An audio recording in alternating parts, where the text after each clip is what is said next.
Ọlọ́run kì í gbàgbé àwọn tiẹ̀. Ọlọ́run kì í pẹ́ dé, ó máa ń tètè dé ni.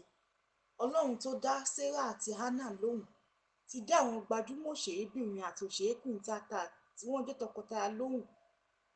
Ìyẹn Mọ́bímpé Adédìméjì àti Lateef Adédìméjì tó sì pẹnu ẹlẹ́gàn mọ́ nítorí pé ọ̀pọ̀lọpọ̀ ìgbà làwọn èèyàn máa ń wọ́ Mọ́bímpé tu lórí ẹ̀rọ ayélujára wípé kò tíì bímọ, tí wọ́n á sì máa gba Lateef Adédìméjì ọkọ ẹ̀ níyànjú pé kó lọ fẹ́yàwó míì tí Mọ́bímpé bá kọ̀ láti bímọ fún un.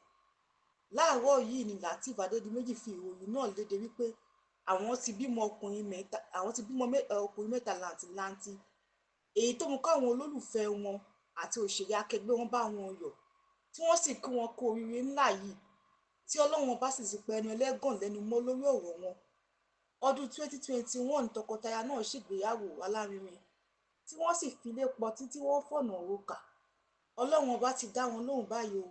Ọkùnrin mẹ́ta làǹtìlanti ni wọ́n bí lẹ́yìn ọdún díẹ̀ tí wọ́n ti ń wojú Ọlọ́run fọ́mọ.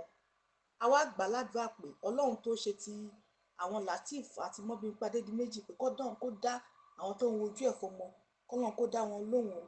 A gbàdúrà fún tọkọtaya náà wípé ọmọ náà á dàgbà, á dògbò, wọn ò ní mọ sàárè ọmọ náà.